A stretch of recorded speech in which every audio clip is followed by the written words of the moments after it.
title of my project and what I did my paper on was Montage of Metal. And I chose the title because of my inspiration, motivation. Kurt Cobain, who was in the band Nirvana, and his documentary recently came out, which was called Montage of Heck. And montage means the process of selecting, editing, and piecing together separate sections to form a whole. And my work question was,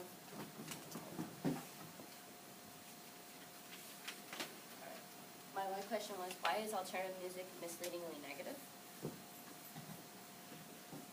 And to start off, so you guys can know two definitions, alternative music is a catch-all term of rock music that is not played on mainstream radio or consumed by a mainstream audience.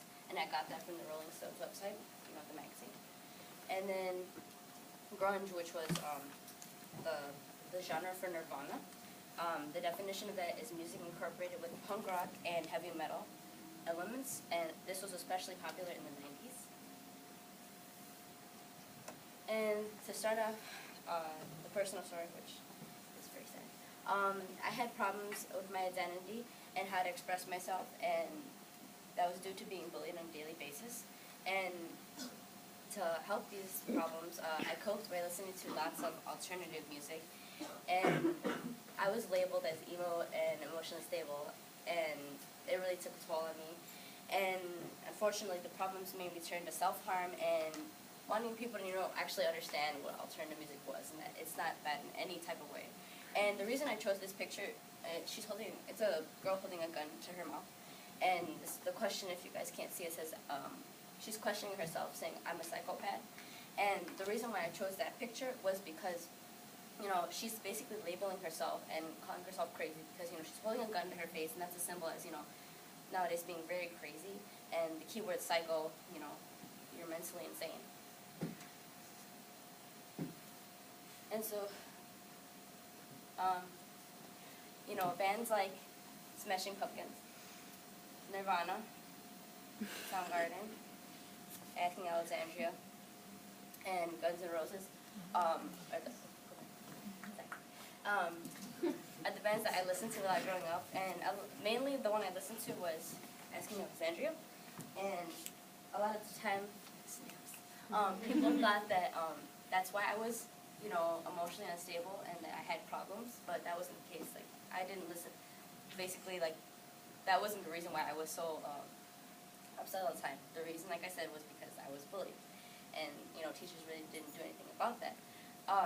But as I mentioned before, the categories that were for the genre of grunge were Soundgarden, which this is my favorite album by them. That's why I chose this.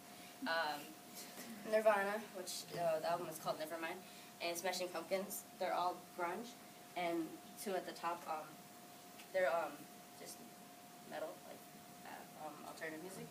And my presentation is mainly centered around Nirvana, which is why it's in the middle, because I related to a lot to the lead singer Kurt Cobain, who committed suicide in 1987, and he was 27, so he was very young. And he had problems like I did, family problems mainly, and being bullied at a young age, and also a similar stomach problem that, caused a lot of pain, why I missed a lot of school. And so I turned my question from why is alternative music misleading and negative to how can alternative music not be misleadingly negative? And in order to make this a solution, I thought, well, because alternative music comes in other forms, which is like genres of deathcore and satanic, it is often seen as dark or harsh, which is never really the case. People just really have to understand what music is all about. And deathcore and satanic, which I never heard about until, in the recent years, they're just, more deeper involved in alternative music. And an example I would like to give is it's basically like when you burp, it's like deep like that. That's how the music sounds, which people they often are misled by that because they think, oh, well, all that music is negative. That's not the case. So like I said here, but what I think is a two good solution is looking up the lyrics to the band, because that does help. That's how I was able to understand bands like Soundgarden and Nirvana, and especially Smashing Pumpkins. I like those three bands in particular. And I use that by going on lyricinterpretation.com, which you could see by what people interpret the lyrics as, and what actual people like that are in bands or are band critics, what they say about the lyrics too. And another solution, the second one, would be researching the band, because I did that a lot, especially with Nirvana, and I found some shocking evidence or news about them, and a lot of it was sad because of, like the lead singer committed suicide.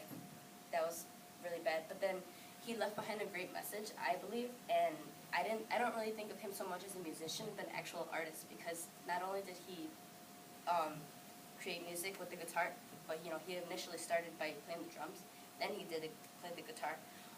He also drew a lot and painted, and I think that's really good. That's my inspiration. And so, in conclusion, all music deserves to be heard despite the lyrics and or the appearance of the band or musicians that bring to people, because as I mentioned, it's a really big part of their life, and it was a big part of his life. It makes me really sad knowing that he's not here with us anymore, but he's still smiling down on us and is happy that music, like even rock and rap too, and hip hop and all those other genres, they're still living on, and people are creating music because they want to and they desire to. So yeah, and also music deserves to, like I said, it's every type of music deserves to be heard, because music is meant to be heard, not seen. Yeah.